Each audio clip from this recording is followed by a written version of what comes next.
வாழ்க வளமுடன். சுகம் சூழ்க. நற்பவி நற்பவி நற்பவி. இறைவனோடு இணைந்திருப்போம். தோஷங்கள் அனைத்தையும் நீக்கும் துர்கா தேவி. ஸ்ரீ பார்வதி தேவியின் பல வடிவங்களுள் ஒன்றாக திகழ்பவர் ஸ்ரீ துர்க்கை அம்மன். துர்க்கை அம்மனை வழிபடுவோருக்கு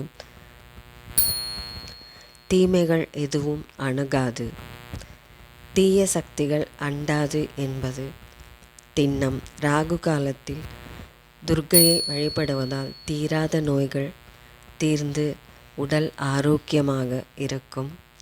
திருமணத் தடைகள் நீங்கி சுகமான குடும்ப வாழ்வு அமையும். குழந்தை பாக்கியம் இல்லாதவர்களுக்கு குழந்தை பாக்கியம் உண்டாகும்.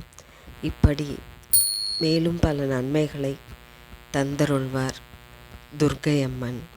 துர்க்கை அம்மன் வழிபாடு செவ்வாய் மற்றும் வெள்ளிக்கிழமைகளில் ராகு காலத்தில் செய்வது விரைவில் சிறப்பான நன்மைகளை தந்தருளும்.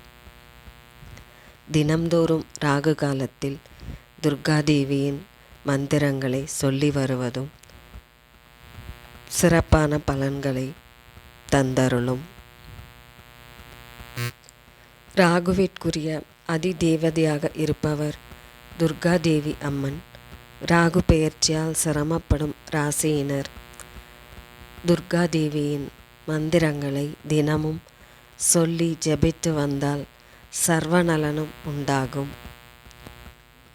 சங்கடங்கள் அனைத்தும் விலகி வாழ்வில் மகிழ்ச்சியும் ஒற்றுமையும் பொங்கிப் பெருகும்.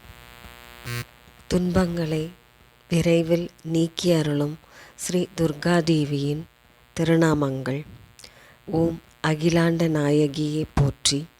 ஓம் அசுரரை வென்றவளை போற்றி. ஓம் அன்பர்க்கு எளியவளை போற்றி. ஓம் அருள்நிறை அன்னையை போற்றி. ஓம் அருளை பொழிபவளை போற்றி. ஓம் இன்னருள் சுரப்பவளை போற்றி. ஓம் ஊழ்வினை தீர்ப்பாய் போற்றி. ஓம் எண்கரம் கொண்டவளை போற்றி.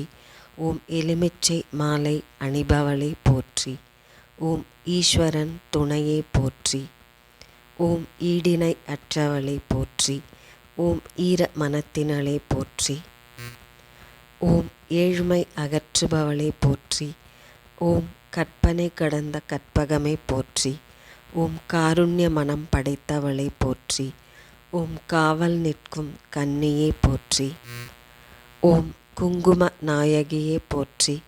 ஓம் குலம் விளங்கச் செய்தவளை போற்றி. ஓம் சர்வசக்தி படைத்தவளை போற்றி. ஓம் சர்வ அலங்கார பிரியையை போற்றி. ஓம் சாமுண்டி ஈஸ்வரியை போற்றி.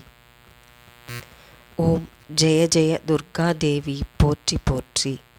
ஓம் ஞானம் அருளும் செல்வியே போற்றி போற்றி.